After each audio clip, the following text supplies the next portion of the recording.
In 1999, one of those films that has become part of the culture was released, The Sixth Sense. You remember it. "I see dead people" became the line that immediately conjures up the story of Malcolm Crowe, a child psychologist who receives an award on the same night that he is visited by a very unhappy ex-patient. After this encounter, Crowe takes on the task of curing a young boy suffering from the same ills as the ex-patient. The boy's mother is understandably concerned because he sees dead people. The story is supposedly about Crowe curing the child, when in truth it is about the child opening the eyes of Crowe to his situation. Near the end of the film, the boy tells Crowe that he is dead too. His ex-patient murdered him. He explains, "I see dead people. They don't know they're dead. They don't see each other. They only see what they want to see." Like the boy, when I look around the church, too often I see dead people who don't know they are dead. They don't know each other. And thanks to the lens of the Nicene Creed and its Trinitarian theology, see only what they want to see. They seem to see the church as the sole authority on the nature of God, relieving them and us of needing to experience God for ourselves. While I know not all in the church are dead in this way, I don't see many dead out here. As an institution that the Creed helped establish, I feel all too often it has lost its way, the way. I wonder if Jesus felt the same about Judaism. Did he see dead people that he wanted to bring back to life by challenging institutional requirements that blinded people to their situation? It isn't exactly a surprise, I know, to any of you who have listened to me for a while that I have a few issues with the Trinity we celebrate today.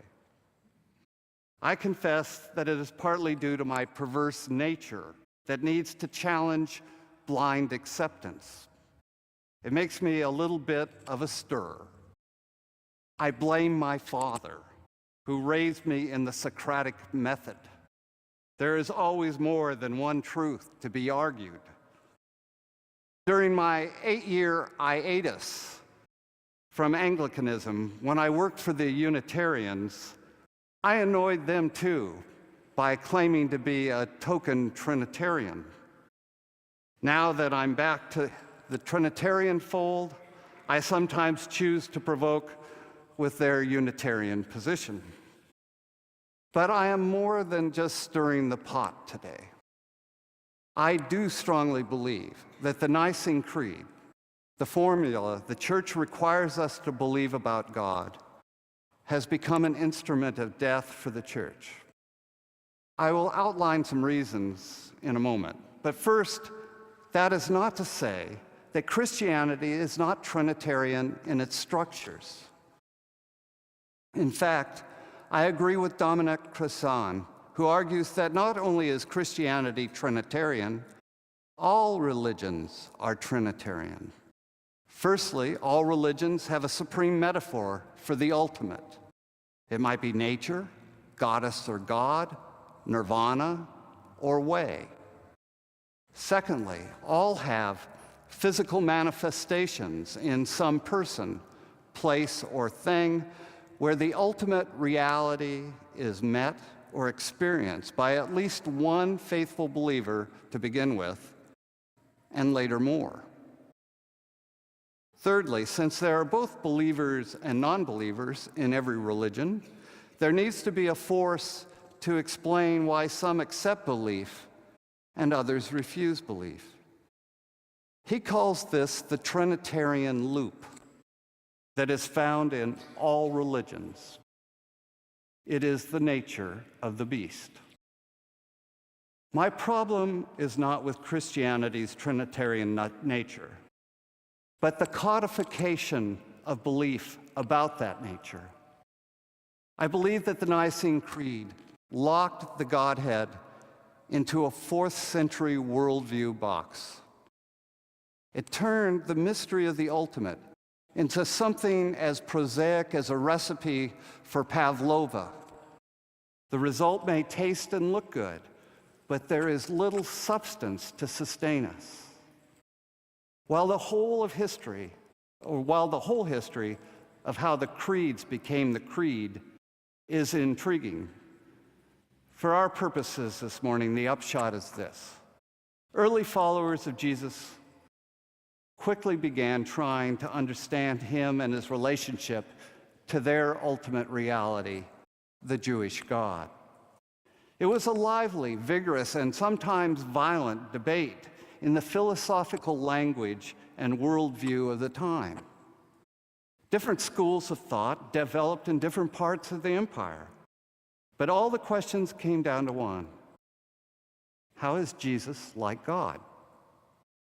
When Constantine decided Christianity was his answer for gluing back his crumbling empire, he was surprised and disappointed to find that Christianity was just as fractured.